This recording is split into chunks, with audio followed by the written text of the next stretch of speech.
नवरात्रि कन्या पूजन विधि। नवरात्र में करने जा रहे हैं कन्या पूजन तो रखिए इन बातों का ध्यान। नवरात्रि में कन्या पूजन करने के बाद ही व्रत को पूर्ण माना जाता है। नवरात्रि में अष्टमी या फिर नवमी तिथि पर लोग कन्या पूजन करते हैं। शास्त्रों के नियमानुसार कन्या पूजन में 9 कन्याओं को भोजन करवाने का नियम बताया गया है, लेकिन कुछ लोग अपने हिसाब से 5 या फिर 7 कन्याओं को माता का रूप मानकर पूजा करते हैं।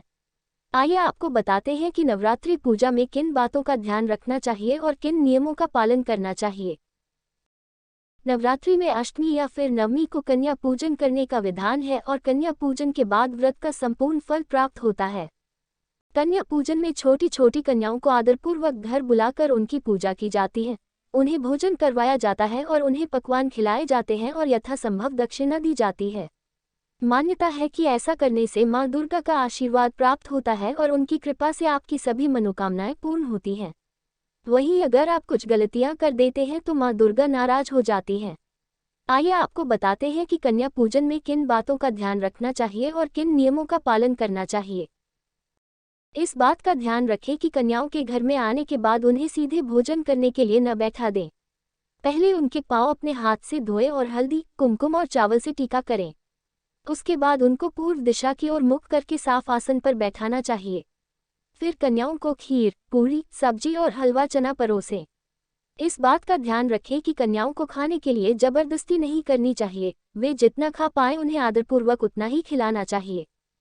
भोजन करवाने के पश्चात कन्याओं के पैर धोकर उन्हें उपहार स्वरूप कुछ वस्तुएं भेंट कर सकते हैं।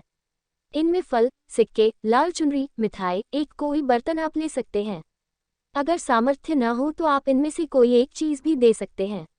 उपकार देने के बाद उनके पैर छूकर आशीर्वाद लें और उन्हें द्वार तक सम्मानपूर्वक विदा करके आएं।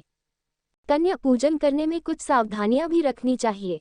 ऐसा करते वक्त कन्याओं को जरा भी डांटे नहीं और पूरी श्रद्धा के साथ उनकी पूजा करें। कन्याओं को इस दिन भूलकर भी बासी भोजन न करवाएं। 9 कन्याओं के साथ कम से एक बालक को भी कन्या पूजन में बैठाना चाहिए। बालकों को भैरव का रूप माना जाता है। कन्याओं के विदा होने के बाद तुरंत साफ सफाई में नहीं लग जाना चाहिए। अगर आपके पास कन्या पूजन करने का वक्त नहीं है या फिर किसी और कारण से ऐसा नहीं कर पा रहे हैं तो मंदिर में यथाशक्ति भोजन भेजकर दान करवा देना चाहिए। कन्या पूजन में शामिल करने के लिए 2 से 10 वर्ष की कन्याओं को बुलाना चाहिए। इनकी संख्या कम से कम 9 तक होनी चाहिए। कन्या पूजन के दौरान कन्याओं को माता रानी का रूप समझकर पूजा करनी चाहिए। मान्यता है कि यदि अविवाहित कन्याएं ऐसा करती हैं तो उनके शीघ्र विवाह के योग बनते हैं। कन्याओं का भूलकर भी किसी प्रकार के अपमान न करें। कन्याओं के लिए जो भोजन बनाएं उसमें भूलकर भी लहसुन प्याज का प्रयोग न करें।